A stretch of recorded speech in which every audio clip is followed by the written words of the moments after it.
Psychology କହିଥାଏ ଯଦି ଆପଣଙ୍କ ବାଣ୍ଡଟି ଡେଲି ଡେଲି ହଲାଇବା ଦ୍ୱାରା ଛୋଟ ପତଳା ଓ ଢିଲା ପଡ଼ି ଯାଇଛି ବା ଗେହିବା ସମୟରେ ଜମାରୁ ଠିଆ ହେଉନାହିଁ, ତେବେ ଏହି ଗୋଟିଏ ଉପାୟ ନିଶ୍ଚୟ କରନ୍ତୁ।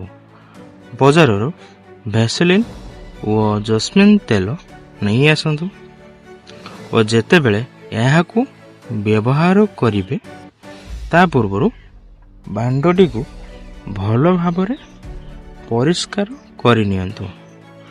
ପ୍ରଥମେ ପାପୁଲିରେ ଅଳ୍ପ ଭ୍ୟାସଲିନ୍ ନିଅନ୍ତୁ ଓ ଏହା ଉପରେ 2 ବୁନ୍ଦା ଜସ୍ମିନ୍ ତେଲ ପକାଇ ଭଲ ଭାବରେ ମିଶାଇ ଦିଅନ୍ତୁ।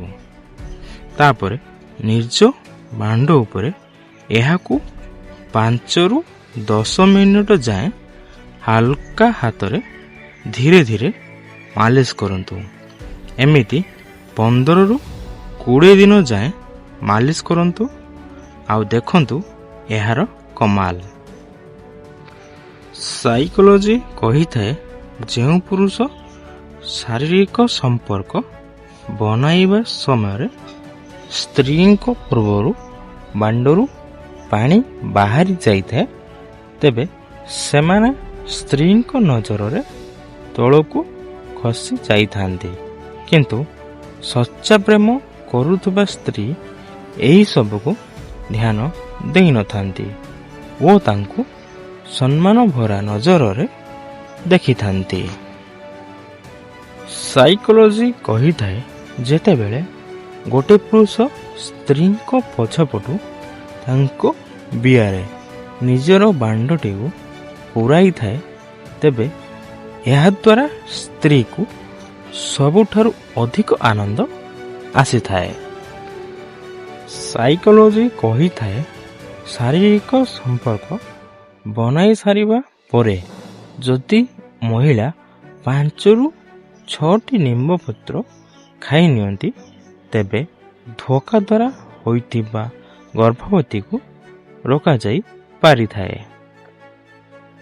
ସାଇକୋଲୋଜି କହିଥାଏ ଗୋଟେ କଣ୍ଡୋମ ଆଣି ତାହାର ରିଙ୍ଗ ଭାଗକୁ ରଖି ଲମ୍ବା ଭାଗକୁ କାଟି ଦିଅନ୍ତୁ ଓ ସେହି ରିଙ୍ଗକୁ ଶାରୀରିକ ସମ୍ପର୍କ ବନାଇବାର 5 ମିନିଟ୍ ପୂର୍ବରୁ ନିଜ ବାଣ୍ଡ ମୂଳରେ ଭଲ ଭାବରେ ହାଲକା ଟାଇଟ୍ କରି ପିନ୍ଧି ନିଅନ୍ତୁ।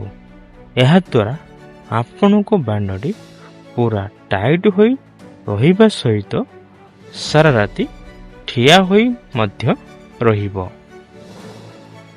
ସାଇକୋଲୋଜି କହିଥାଏ କେବେ ବି ନିଜର ତୁଳନା ଅନ୍ୟମାନଙ୍କ ସହିତ କରନ୍ତୁ ନାହିଁ, କାରଣ ସବୁ ଫଳର ସ୍ୱାଦ ଅଲଗା ଅଲଗା ହୋଇଥାଏ।